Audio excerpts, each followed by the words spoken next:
बिहार सर्वे को लेके बहुत सारे सवाल हमसे पूछे गए थे। मैंने बहुत सारे सवालों का जवाब दिया है, लेकिन अभी फिलहाल कई सवाल पूछे गए और ये बार बार सवाल किए गए, तो हम चाहते हैं कि इस पे जवाब दें। लेकिन आप हमारे वीडियो में नए हैं तो चैनल को सब्सक्राइब जरूर कर लेंगे, एक लाइक जरूर कर दें। तो देखिए, सबसे पहला सवाल ये था कि दाखिल खारिज को लेके और परिमार्जन को लेके ये सबसे ज़्यादा सवाल पूछे गए। तो दाखिल खारिज को लेके ये सवाल किया गया कि दाखिल खारिज में इतना लेट क्यों हो रहा है, और टेम्पोररी नंबर जो मिलता है वो केस नंबर बदलने में कितना समय लगेगा और उसके बाद कितना टाइम दाखिल खारिज में लगेगा। तो ये सवाल था। तो देखिए, अब हम लोग इसको जो है समझते चलेंगे कि एक एक सवाल को लें।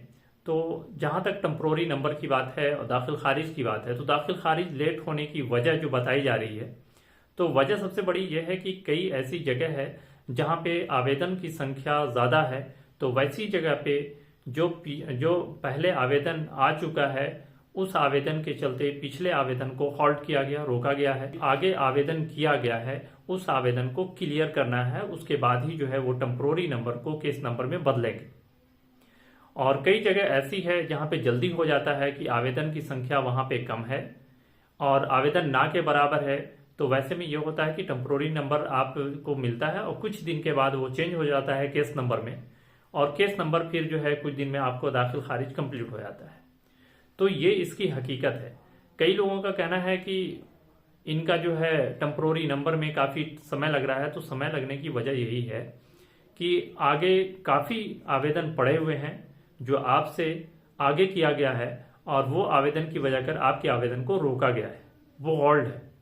तो अभी तक जो है आपके आवेदन पर काम नहीं हो रहा है, इसलिए टेम्पोररी नंबर आपको रेगुलर दिखाएगा। चलिए, अब हम लोग बात करते हैं परिमार्जन के बारे में। कई सवाल आते हैं। तो परिमार्जन का जो सवाल है कि परिमार्जन में इतना लेट क्यों हो रहा है, या परिमार्जन रिजेक्ट हो जाएगा तब क्या होगा, तब क्या हम लोग करें। तो देखिए, परिमार्जन में यह है कि लेट होने का कारण ज़्यादा कुछ नहीं है, लेकिन अगर रिजेक्ट होता है तो रिजेक्ट होने के कई कारण हो सकते हैं। हो सकता है कि आपने जब आवेदन किया तो उसके में कोई गलतियां हो सकता है कि आप जो ज़मीन की रसीद सबमिट कर रहे हैं तो उसके में कोई गलतियां हो, या फिर उसके में कोई चीज़ क्लियर पता नहीं चल रही है, या किसी चीज़ की कमी है। या हो सकता है कि शपथ पत्र जब आप उसके में लगाते हैं तो शपथ पत्र में कहीं पर कोई मिस्टेक हो, या फिर फॉर्म भरने में किसी तरह की कोई दिक्कत हो, ये हो सकता है।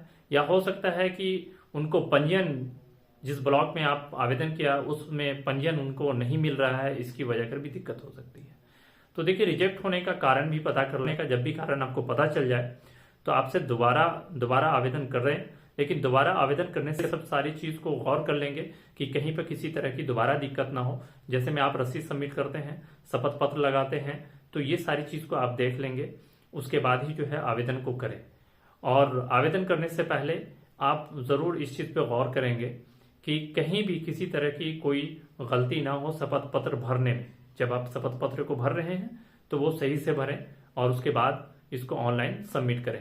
फिर भी अगर किसी तरह की कोई परेशानी है तो आप अपने सीओ साहब से या फिर कर्मचारी से मिल सकते हैं और उनको ये बता सकते हैं कि इस तरह की दिक्कत आ रही है और हमारा फॉर्म एक मरतबा रिजेक्ट हो गया है, अब ये दूसरी मरतबा मैंने अप्लाई किया है, फिर भी आप देख लें कि अगर किसी तरह की कोई दिक्कत हो तो बता दें। तो फिर आपको बता देंगे। तो कई लोगों का ये कहना है कि रिजेक्ट होता है, रिजेक्ट होने के बाद हमने दोबारा भी किया फिर भी परेशानी बनी रही।